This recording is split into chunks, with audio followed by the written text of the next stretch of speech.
బండారు దత్తాత్రేయ అంటే BJP నాయకుడుగాను governor గాను కాకుండా 10 మందిని కలుపుకుని పోయే తెలంగాణ వ్యక్తిత్వం కలిగిన గొప్ప వ్యక్తి అని తెలంగాణ జాగృతి అధ్యక్షురాలు కల్వకుంట్ల కవిత అన్నారు. దత్తాత్రేయ కుమార్తె విజయలక్ష్మి ఆధ్వర్యంలో నిర్వహించిన అలైభలై కార్యక్రమంలో కవిత మాట్లాడుతూ 20 ఏళ్లుగా దత్తాత్రేయ రాజకీయాలకు కుల మతాలకు అతీతంగా ఈ కార్యక్రమాన్ని నిర్వహిస్తున్నారని ప్రశంసించారు. దత్తాత్రేయ వారసత్వాన్ని వనికి పుచ్చుకుని ఆయన కుమార్తె విజయలక్ష్మి కార్యక్రమాన్ని నిర్వహించడం ఆనందంగా ఉందన్నారు. తాను రాజకీయాల్లో ఎదుగుతున్న క్రమంలో దత్తాత్రేయ గురించి చాలా మంది తనకు చెప్పేవారని గుర్తు చేసుకున్నారు. ఏదైనా పని కోసం దత్తన్న వద్దకు వెళితే వారి సమస్య ఖచ్చితంగా పరిష్కారం అయ్యేదని అన్నారు. జై తెలంగాణ. అందరికీ నమస్కారం.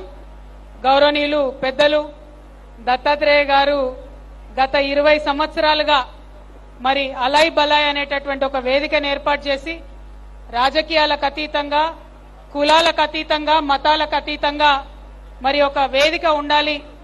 పండగ అంటేనే 10 మంది కలవడం, పండగ అంటేనే 10 మందితోని ఆనందాన్ని పంచుకోవడం. కాబట్టి ఇటువంటి ఒక వేదిక ఉండాలి, తెలంగాణ సంస్కృతి ప్రతిబింబించే విధంగా ఉండాలని వారు చేసినటువంటి ప్రయత్నం మరి 20 సంవత్సరాలు అవుతోంది. నాకు చాలా సంతోషంగా ఉంది. మా సోదరి బండారు విజయలక్ష్మి గారు కూడా మరి వారి వారసత్వాన్ని పునిపుచ్చుకొని ఈ కార్యక్రమాన్ని ముందుకు తీసుకొని వెళ్తున్నందుకు విజయలక్ష్మి గారికి మనస్ఫూర్తిగా అభినందనలు తెలియజేస్తా ఉన్నాను. వారు సక్సెస్ఫుల్ గా ఈ కార్యక్రమాన్ని ముందుకు నడపాలని నేను కోరుకుంటూ ఉన్నాను. మాకు దత్తన్న అంటే బీజేపీ నాయకుడు గానో ఒక గవర్నర్ గానో మాకెవరికి తెలియదు.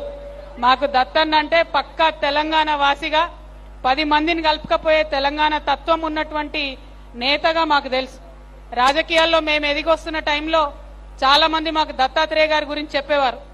ఎవరు పోయినా సరే మాట్లాడి వాళ్ళ సమస్య తీరే విధంగా వాళ్ళకు ఒక ఉత్తరం ఇచ్చి ఆఫీసర్ కి ఫోన్ చేసి చెప్తాడు దత్తాత్రేయ గారు, మీరు కూడా అట్లా ఉండాలని మాకు చాలా మంది చెప్పినారు. మరి అట్లాంటి దత్తాత్రేయ గారి ఆధ్వర్యంలో జరుగుతున్న కార్యక్రమంలో పాల్పంచుకోవడం అన్నది చాలా సంతోషం. తెలంగాణలో అతిపెద్ద పండుగ అయినటువంటి బతుకమ్మ, దసరా పండుగ శుభాకాంక్షలు మళ్ళొకసారి మీ అందరికి తెలియజేస్తూ 20 సంవత్సరాలు నింపుకున్నటువంటి అలై బలై ఇలాగే కొనసాగాలని మనస్ఫూర్తిగా కోరుతున్నాను. Thank you. జై తెలంగాణ. జై తెలంగాణ.